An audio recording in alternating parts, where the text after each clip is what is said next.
Have you always wondered which image actually works better, but had no easy way to compare them side by side? Today, Weavy is introducing their brand new compare node in which you can compare two separate images with one another. So whether you're into a slider or whether you're into a toggle, both those options are coming within the compare node that Weavy is introducing.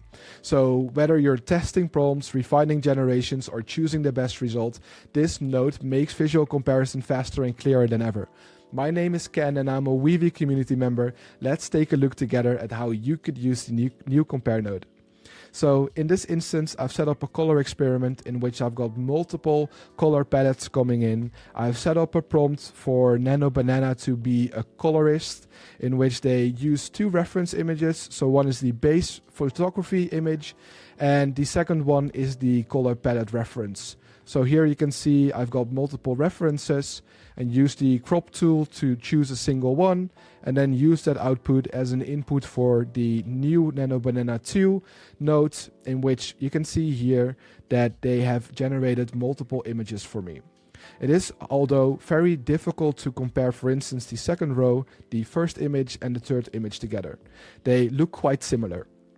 So what I did is I added the compare node and I wanted to see the difference. So there's two modes, like I mentioned, the toggle and the slider, and you can easily see the differences from one another.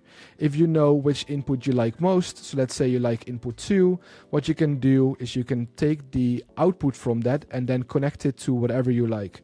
So if I want to continue the workflow, I can grab the output 2 and then continue the workflow with whatever. I could also choose, however, to export the image that I like. So let's say this is the end of the workflow, I've compared everything and I'm done, I can also export it. So there's multiple ways to take the compare node and continue your workflow or your workload. So let's take another example. This is an image in which I didn't really like this result because the face was lacking some likeness and I wanted to bring it back by introducing the model again. I cropped the image and basically tried out 3 different variations or workflows to figure out which one I liked most. If you want to see how I did this, the link to this workflow file is in the description. So feel free to do your research when you want to dive deeper into the different ways in which I applied masking. But it comes down to basically trying to figure out which one I like most. So you can see here, image 1 is the reference image and image 2 is the one that I updated. So as you can see, it's really cool to compare 2 images with one another at the end of your workflow or in the middle of your workflow, instead of having to put them side by side and then trying to see what is the difference between those two. I chose to go with these 2 options and actually compare those with one another as well.